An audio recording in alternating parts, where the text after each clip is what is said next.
Welcome to green board. मेरा नाम है मनदीप। इस वीडियो में करेंगे क्लास 10th के सब्जेक्ट मैथ्स चैप्टर नंबर 1 जिसका नाम है रियल नंबर्स। रियल नंबर्स की ये इंट्रोडक्शन वीडियो होगी। इंट्रोडक्शन वीडियो में चैप्टर की जो भी एक्सरसाइजेज हैं उनको सोल्व करने के लिए जो भी इंपॉर्टेंट कॉन्सेप्ट हैं, फॉर्मूले हैं, उन सभी को डिस्कस किया जाएगा डिटेल में एग्जाम्पल के साथ। So introduction to real numbers के अलावा, इंट्रोडक्शन के अलावा जो भी इस चैप्टर की एक्सरसाइजेज हैं उनको अलग अलग वीडियो में सोल्व किया गया है। इन सभी वीडियोज के लिंक आपको नीचे डिस्क्रिप्शन बॉक्स में प्रोवाइड किए गए हैं, सभी को देख लेना है और अच्छी तरह से समझ लेना है। So introduction to real numbers, इसको शुरू करते हैं नेक्स्ट पेज से। चैप्टर का नाम है रियल नंबर्स। रियल नंबर्स क्या होते हैं, सबसे पहले हमें यही समझना होगा। सो रियल नंबर्स के सबसे पहले पॉइंट में दिया है, real numbers are the union of both rational and irrational numbers. जो भी रियल नंबर्स हैं वो रैशनल और इरेशनल नंबर्स का यूनियन होते हैं। सिंपल लैंग्वेज में अगर कहूं तो रैशनल और इरेशनल नंबर्स को इकट्ठा कर देंगे सभी नंबर्स को, तो वो सारे के सारे रियल नंबर्स होते हैं। या फिर और सिंपल करना चाहें तो जो भी रैशनल नंबर है उनको रियल नंबर कहा जा सकता है और इरेशनल नंबर्स को भी रियल नंबर कहा जा सकता है। दोनों को मिला देंगे तो भी वो रियल नंबर ही हो जाएंगे।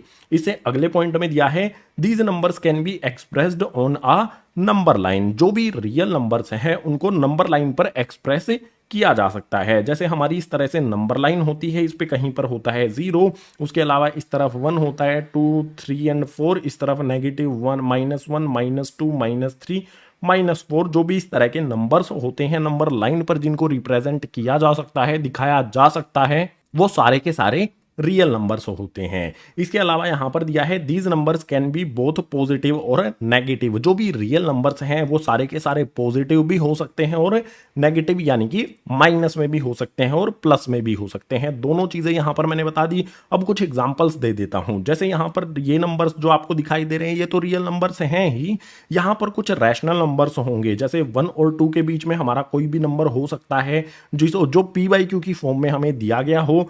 जैसे कि यहां पर हो सकता है 3/2, ये होगा हमारा क्या, एक रैशनल नंबर है ये, और ये इस नंबर लाइन पर इसको अगर शो किया जा सकता है, जो कि किया जा सकता है, तो ये हमारा रियल नंबर भी होगा। जो भी रैशनल नंबर होंगे इस नंबर लाइन पर वो सारे के सारे रियल नंबर होंगे, और जो भी इरेशनल नंबर होंगे लाइक √3 है, √5 है, ये हमारे इरेशनल नंबर हैं। जैसे कि हमारा पाई है, इस तरह के जो भी नंबर्स हैं जिनको नंबर लाइन पर रिप्रेजेंट किया जा सकता है वो सारे के सारे हमारे रियल नंबर्स होंगे। यहां पर रियल नंबर्स क्या होते हैं ये हमने समझ लिया, कुछ एग्जांपल्स भी यहां पर हमने ले लिए हैं। सो रियल नंबर्स के बाद अब इस चैप्टर का सबसे पहला कॉन्सेप्ट जो आता है उसको समझने के लिए चलते हैं अगले पेज पर।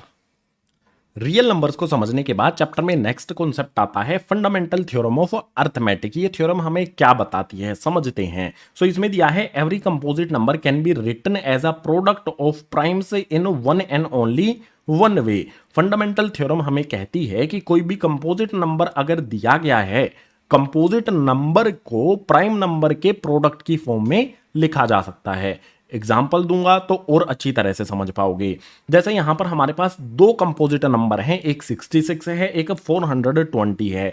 जो भी ये कंपोजिट नंबर है इन नंबर्स को प्राइम नंबर्स के प्रोडक्ट की फॉर्म में लिखा जा सकता है, प्राइम नंबर्स के मल्टीप्लीकेशन की फॉर्म में लिखा जा सकता है। लिख के बता दूंगा तो इजी हो जाएगा। जैसे यहां पर जो भी हमारा 66 है और 420 है, इनको प्राइम के प्रोडक्ट की फॉर्म में कैसे लिखेंगे, यहां पर मैंने लिखा 66, इसके हमें प्राइम फैक्टर्स करने हैं। तो यहां पर हम 2 से करेंगे, 2 3 जा 6, फिर से 2 3 जा 6, फिर यहां पर 3 से करेंगे, 3 1 जा 3, 3 1 जा 3, फिर यहां पर 11 से करेंगे, 11 1 जा 11। जो भी हमारा 66 नंबर था, ये हमारा 66 एक कंपोजिट नंबर है। इस नंबर को हम प्राइम नंबर्स के प्रोडक्ट, 2 हमारा प्राइम नंबर है, 3 हमारा प्राइम नंबर है और 11 भी हमारा प्राइम नंबर है। 66 को हम प्राइम नंबर्स के मल्टीप्लीकेशन यानी कि प्रोडक्ट की फॉर्म में इस तरह से लिख सकते हैं। इसी तरह से 420 को भी लिख सकते हैं, इसको भी लिखते हैं। यहां पर 420 के फैक्टर्स कर लेते हैं। ये हमने 420 लिखा,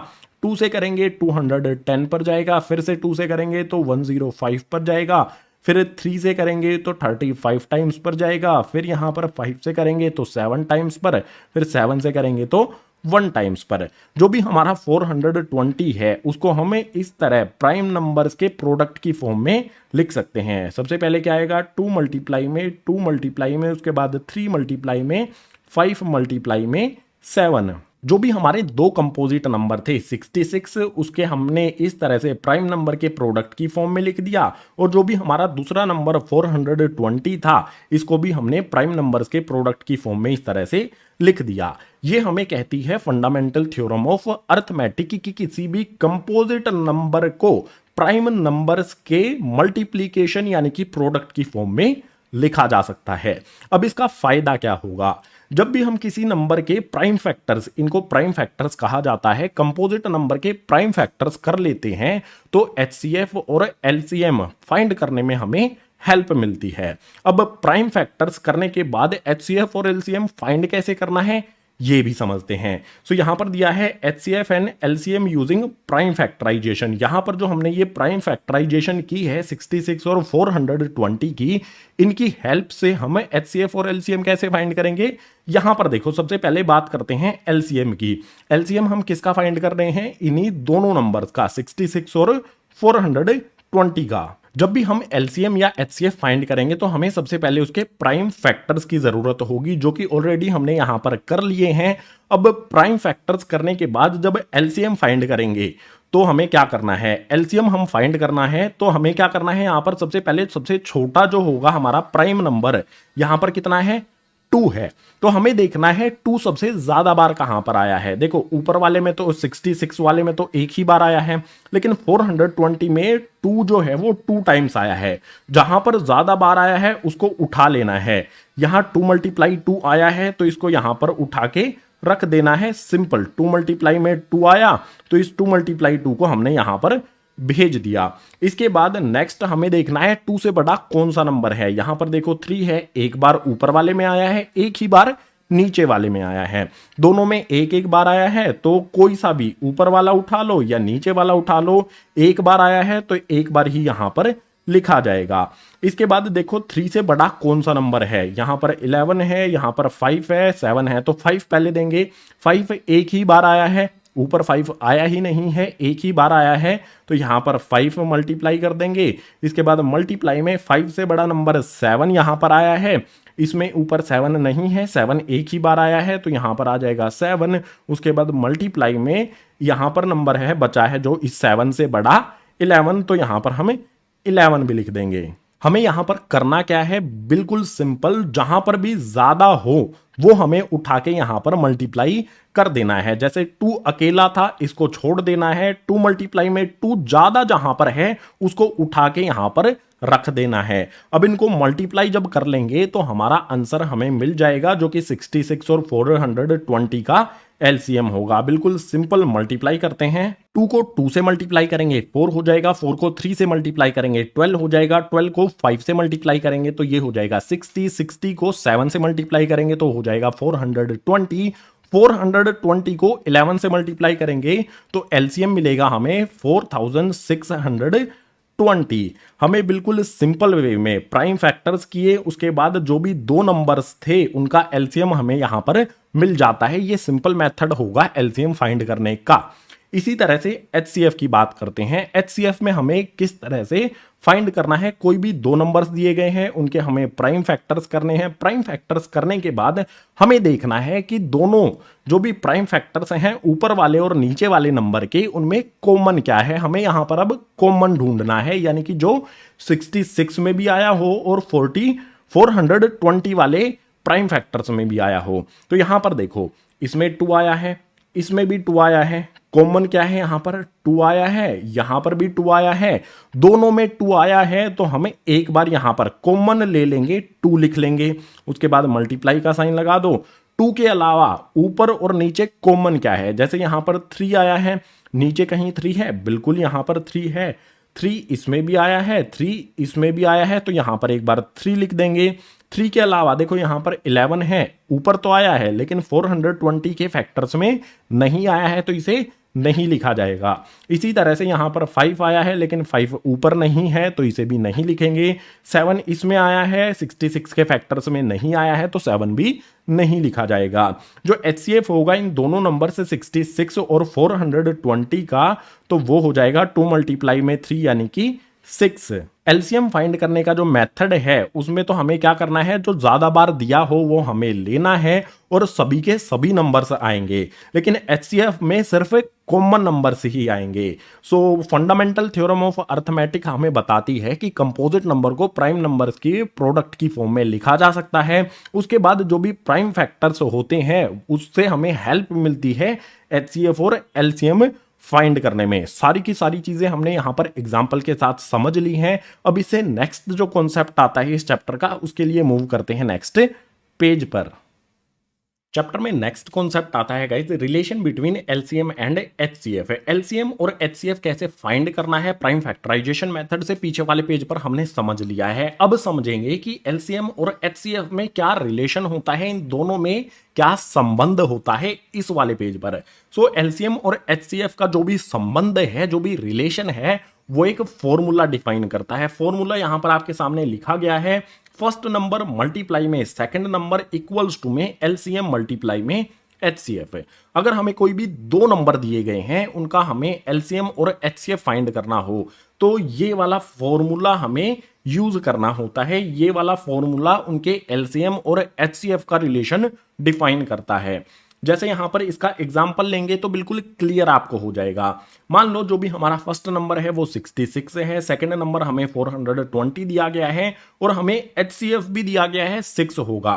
फर्स्ट नंबर 66 है, सेकंड नंबर 420, एचसीएफ हमें दिया गया है 6। हमें बोला है कि एलसीएम फाइंड करो। ये रिलेशन होता है एलसीएम और एचसीएफ के बीच में। इस फॉर्मूले का यूज कैसे करना है, मान लो जो भी हमारा first number, second number, LCM और एचसीएफ, टोटल 4 चीजें हैं। अगर इन 4 में से कोई भी 3 चीजें दी गई हैं और चौथी चीज हम उससे इस फॉर्मूले का यूज करके बिल्कुल इजीली फाइंड कर सकते हैं। लेट्स सपोज हमें फर्स्ट नंबर गिवन नहीं है, ठीक है। फर्स्ट नंबर हमें फाइंड करना है कि क्या होगा। हमें सेकंड नंबर एलसीएम और एचसीएफ दिया है तो जस्ट हमें इस फॉर्मूले में वैल्यूज पुट करनी है, सोल्व करना है तो हमें फर्स्ट नंबर मिल जाएगा।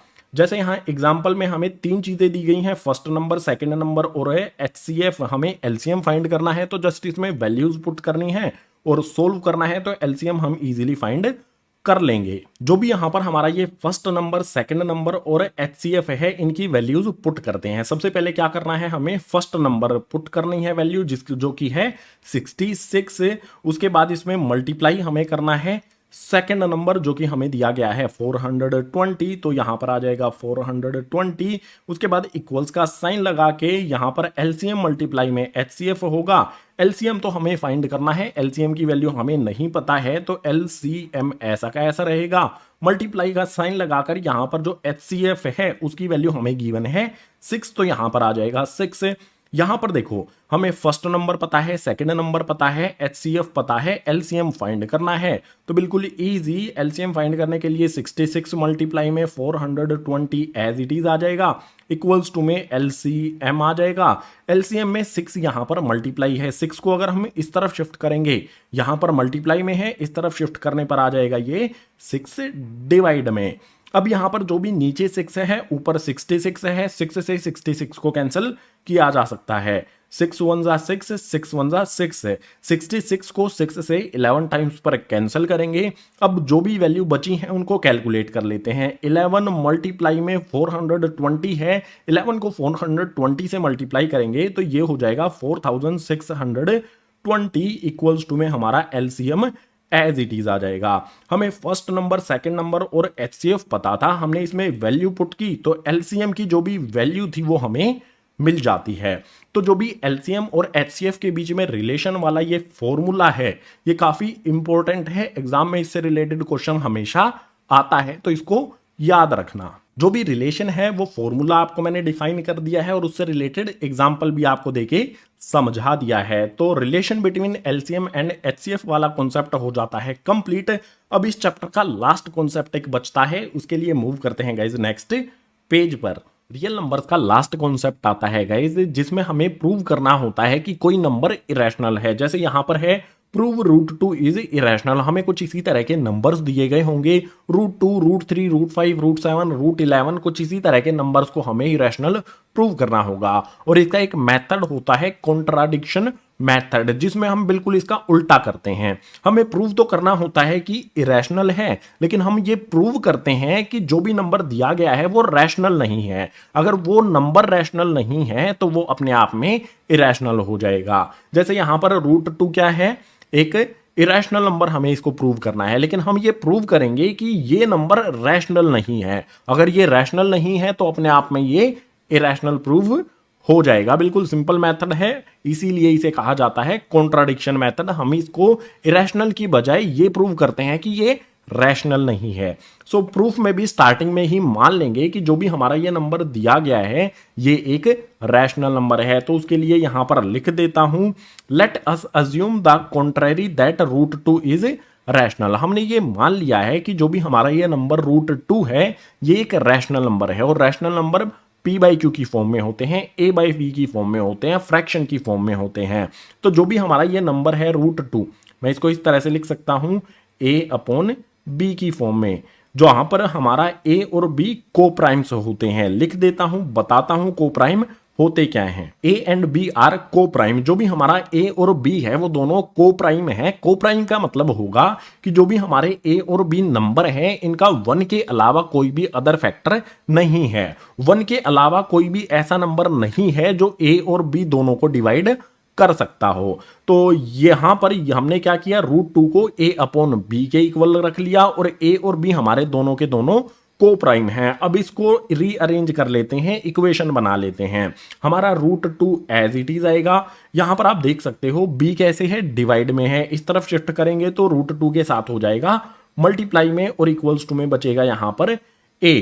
अब यहां पर नेक्स्ट स्टेप में क्या करेंगे, जो भी हमारी ये इक्वेशन बनी है इसको स्क्वायर कर देते हैं। इस साइड में भी स्क्वायर कर देते हैं, इस साइड में भी स्क्वायर कर देते हैं।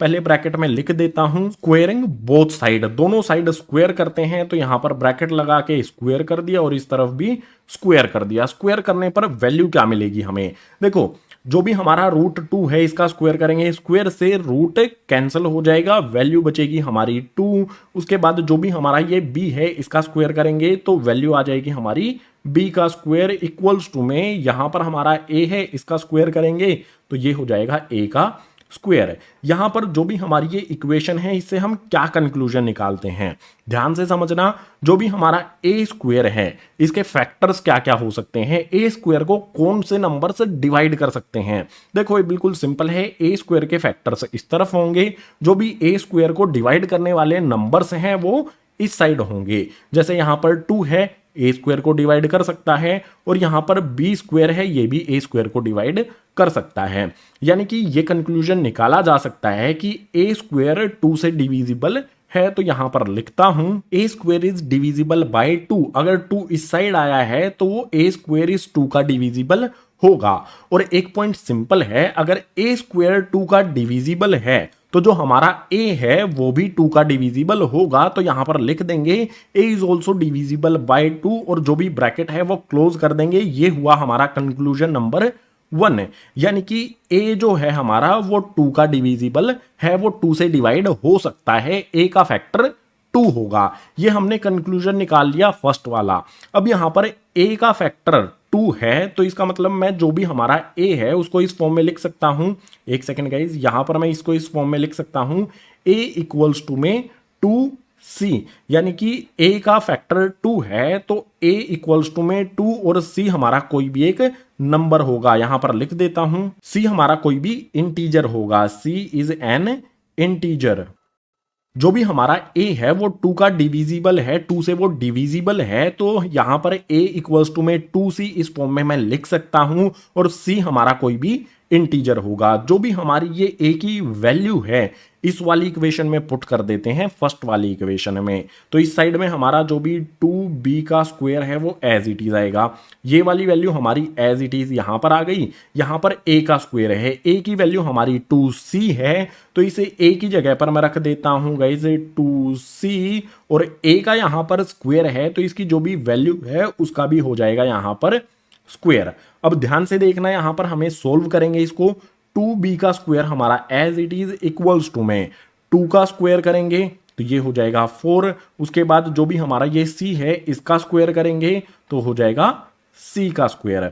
अब यहां पर इस तरफ 2 है, इस तरफ 4 है, कैंसिल किया जा सकता है 2 के टेबल से। 2 1 जा 2, 2 2 जा 4। वैल्यू क्या बचेंगी, यहां पर हमारा 1 है, 1 को b स्क्वायर से मल्टीप्लाई करेंगे तो b का स्क्वायर हो जाएगा इक्वल्स टू में यहां पर हमारा जो 2 है इसको c स्क्वायर से मल्टीप्लाई करेंगे तो ये हो जाएगा 2c का स्क्वायर। अब ये वाली जो हमारी वैल्यू मिली है, ये इक्वेशन बनी है, यहां से क्या कंक्लूजन निकाला जा सकता है। देखो गाइज, b का स्क्वायर है, इसके फैक्टर्स क्या क्या हो सकते हैं, b स्क्वायर कौन कौन से नंबर से डिविजिबल हो सकता है, इस तरफ जो भी नंबर्स होंगे उनसे ये डिवाइड हो सकता है। यहां पर है 2, यानी कि b स्क्वायर 2 का डिविजिबल होगा, 2 से ये डिवाइड हो सकता है। तो यहां पर ये कंक्लूजन जो भी निकलता है वो मैं लिखता हूं, b square is divisible by 2।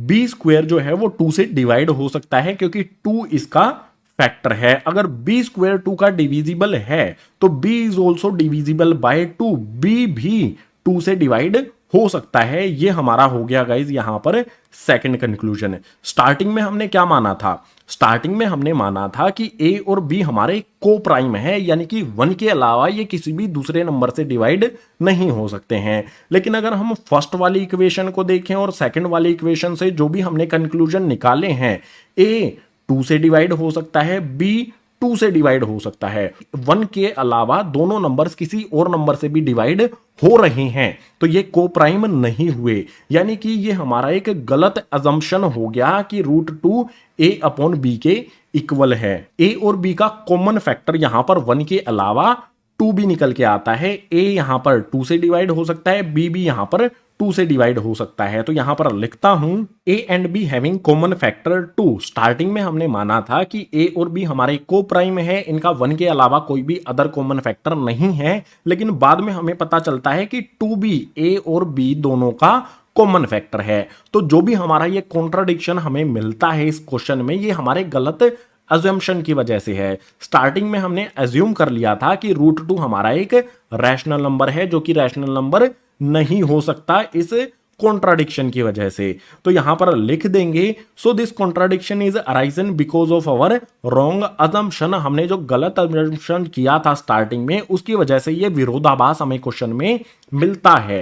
विरोधाभास दोबारा से बता देता हूं, विरोधाभास क्या है कि ए और बी का को प्राइम नंबर है, यानी कि 1 के अलावा इनका कोई भी अदर फैक्टर नहीं है, लेकिन हमें तो 2 भी मिल जाता है इन दोनों का फैक्टर। तो ये विरोधाभास हमारा गलत अजम्पशन की वजह से हुआ है। हमने गलत एज्यूम किया कि √2 एक रैशनल नंबर है। अब अगर ये √2 रैशनल नंबर नहीं है तो डेफिनेटली ये हो जाएगा इरैशनल नंबर। लास्ट में लिख देंगे देयरफॉर √2 इज इरैशनल। इस तरह से प्रूव किया जाना है। इस तरह के क्वेश्चंस को हमें √2, √3, √5, √7 इस तरह के जो भी नंबर्स दिए होंगे उनको इसी कॉन्ट्राडिक्शन मेथड से ही प्रूव करना है कि वो इरैशनल हैं। बिल्कुल सिंपल सा मेथड है, आप इसकी प्रैक्टिस करोगे तो बिल्कुल इजी होता चला जाएगा आपके लिए ये। सो ये लास्ट कॉन्सेप्ट था।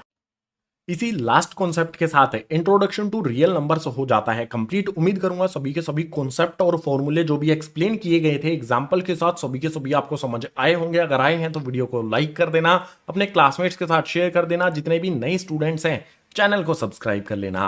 क्लास 10 से रिलेटेड जो भी एजुकेशनल कंटेंट है चैनल पर इसी तरह से आता रहेगा। इसके अलावा चैप्टर नंबर 1 की जो भी एक्सरसाइजेज यानी कि ये वाली वीडियो हैं, इन सभी के लिंक आपको नीचे डिस्क्रिप्शन बॉक्स में दिए गए हैं, सभी को देख लेना और अच्छी तरह से समझ लेना। सो इस वीडियो में इतना ही, मिलता हूं आपको इसी तरह की किसी नेक्स्ट एजुकेशनल वीडियो में।